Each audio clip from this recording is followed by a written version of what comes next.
officer, doon po kasi mission nila tatanong, yun sa Visionary Promise masyado tayong particular dyan Kunyari, Visionary Promise si Brother Chris 1987, pero bata pa po ako.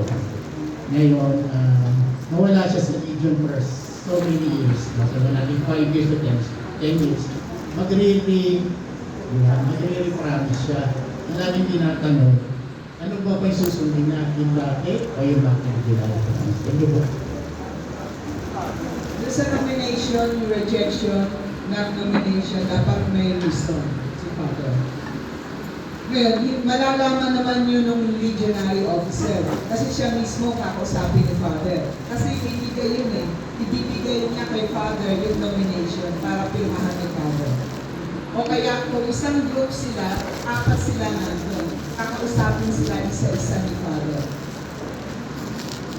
Kaya importante yun Kasi one way for us na makilala tayo ng ating mga kura paroko o ng ating mga spiritual director. Kailangan klaro sa atin yun.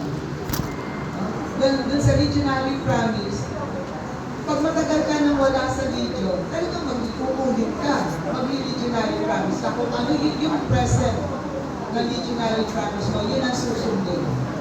Kasi pag isang taon, nag-Legionary Promise ka ng 2022, halimbawa ngayong 2023, nag-Legionary Promise ka na dyan, nawala ka bigla ng isang taon at bumalik ka, Legionary Promise ka, dapat maintindihan mo ano yung pinasok mo, ano yung pinasok natin.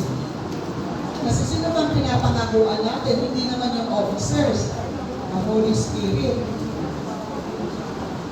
Kaya importante na nire-review natin yung Legionary Promise natin.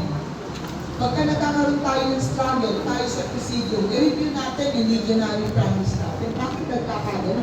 Kasi from there, makikita natin yung problema. Ngayon, halimbawa naman, na tayo very active, nag-Legionary Promise na tayo, tapos magta-transfer tayo ng bahay. Ito, parang ko na lang pinaliliwanag Magta-transfer tayo ng bahay, halimbawa, mag-rejoin tayo ng Legion of Mary sa susunod. Ano ang gagawin mo natin? Hindi mo tayo ng certification sa ating kuria na tayo ay full-fledged legionary na signed by the Curia officers and the President ng Presidium natin. Tapos i-present natin sa bagong Presidium na pupuntahan natin kung saan man tayo malilipat para continuous ang membership, hindi na tayo mag-undergo ng Legionary Promise.